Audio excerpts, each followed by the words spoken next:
ನಮಸ್ಕಾರ. ನಾವು ಕರ್ನಾಟಕದ ದಾವಣಗೆರೆ ಜಿಲ್ಲೆಯಲ್ಲಿರೋ ಚನ್ನಗಿರಿ ತಾಲೂಕಿನಲ್ಲಿ ಒಂದು ಪವಿತ್ರವಾದ ಹಾಗೂ ಐತಿಹಾಸಿಕ ಕ್ಷೇತ್ರವಾದ ಮುದ್ದೇನಹಳ್ಳಿಯ ಮೌದ್ಗಲ್ ವೀರಾಂಜನೇಯ ಸ್ವಾಮಿ ದೇವಸ್ಥಾನದ ಬಗ್ಗೆ ತಿಳಿದುಕೊಳ್ಳೋಣ. ಸ್ಥಳೀಯರ ಪ್ರಕಾರ ಇಲ್ಲಿ ಪ್ರತಿಷ್ಠಾಪಿತವಾಗಿರುವ ವೀರಾಂಜನೇಯ ಸ್ವಾಮಿಯ ವಿಗ್ರಹವನ್ನು ಮಹರ್ಷಿ ಮುದ್ಗಲ ಋಷಿಗಳು ಪ್ರತಿಷ್ಠಾಪಿಸಿದ್ದಾರಂತೆ. ಈ ಕಾರಣದಿಂದಲೇ ಪ್ರಾಚೀನ ಕಾಲದಲ್ಲಿ ಈ ಪ್ರದೇಶವನ್ನು ಮುದ್ಗಲ ಋಷಿ ಆಶ್ರಮ ಎಂದು ಕರೆಯಲಾಗ್ತಿತ್ತು. ಅನೇಕ ಮಹಾತ್ಮರು, ಸಿದ್ಧಪುರುಷರು ಮತ್ತು ಯೋಗಿಗಳು ಈ ಕ್ಷೇತ್ರಕ್ಕೆ ಆಗಮಿಸಿ ದೈವಾನುಗ್ರಹ ಪಡೆದಿದ್ದಾರೆ ಎಂಬ ನಂಬಿಕೆ ಇದೆ.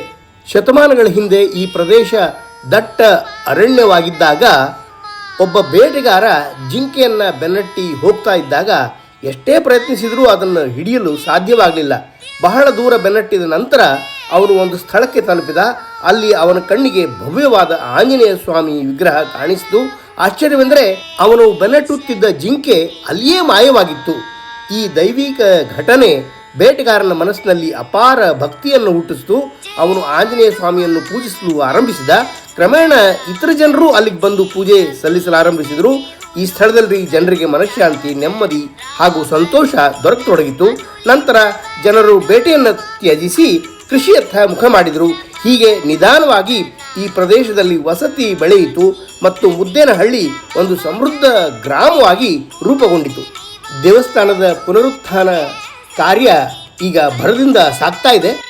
ಈ ಕ್ಷೇತ್ರದ ಮತ್ತೊಂದು ಪ್ರಮುಖ ಆಕರ್ಷಣೆ ಅಂದರೆ ಶ್ರೀ ರಾಮನವಮಿ ಮಹೋತ್ಸವ. ಪ್ರತಿ ವರ್ಷ ರಾಮನವಮಿ ಸಂದರ್ಭದಲ್ಲಿ 5 ದಿನಗಳ ಕಾಲ ಭವ್ಯ ಜಾತ್ರೆ ನಡೀತದೆ.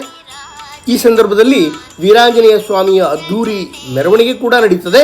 ಬಣ್ಣ ಬಣ್ಣದ ಅಲಂಕಾರಗಳಿಂದ ಕಂಗೊಳಿಸುವ ಸ್ವಾಮಿ ಉತ್ಸವ ಮೂರ್ತಿಯನ್ನು ನೋಡಲಿಕ್ಕೆ ಭಕ್ತರು ಕಾತರದಿಂದ ಕಾಯ್ತಾ ಇರ್ತಾರೆ. ಭಜನೆ, ಕೀರ್ತನೆ, ಧಾರ್ಮಿಕ ಕಾರ್ಯಕ್ರಮಗಳು ಮತ್ತು ವಿಶೇಷ ಪೂಜೆಗಳ ಮೂಲಕ ಇಡೀ ಕ್ಷೇತ್ರ ಭಕ್ತಿರಸದ ಸಾಗರವಾಗ್ತದೆ. 5 ದಿನಗಳ ಕಾಲವೂ ಭಕ್ತರಿಗೆ ಅನ್ನ ಸಂತರ್ಪಣೆಯ ವ್ಯವಸ್ಥೆ ಕೂಡ ಮಾಡಿರ್ತಾರೆ. ಭಕ್ತಿ, ಇತಿಹಾಸ, ಪುರಾಣ ಮತ್ತು ಪ್ರಕೃತಿಯ ಸೊಬಗನ್ನು ಒಂದೇ ಸ್ಥಳದಲ್ಲಿ ಅನುಭವಿಸಬೇಕು ಅಂದರೆ ಮುದ್ದೇನಹಳ್ಳಿಯ ವೀರಾಂಜನೇಯ ಸ್ವಾಮಿ ದೇವಸ್ಥಾನ ಖಂಡಿತವಾಗಿಯೂ ಭೇಟಿ ನೀಡಬೇಕಾದ ಪುಣ್ಯಕ್ಷೇತ್ರವಾಗಿದೆ. ವೀರಾಂಜನೇಯ ಸ್ವಾಮಿ ಕೃಪೆ ಎಲ್ಲರ ಮೇಲೂ ಸದಾ ಇರಲಿ ಎಂದು ಪ್ರಾರ್ಥಿಸುತ್ತಾ ಈ ವಿಡಿಯೋವನ್ನು ಇಲ್ಲಿಗೆ ಮುಗಿಸ್ತೇವೆ. ಧನ್ಯವಾದಗಳು. ಜೈ ಶ್ರೀರಾಮ್.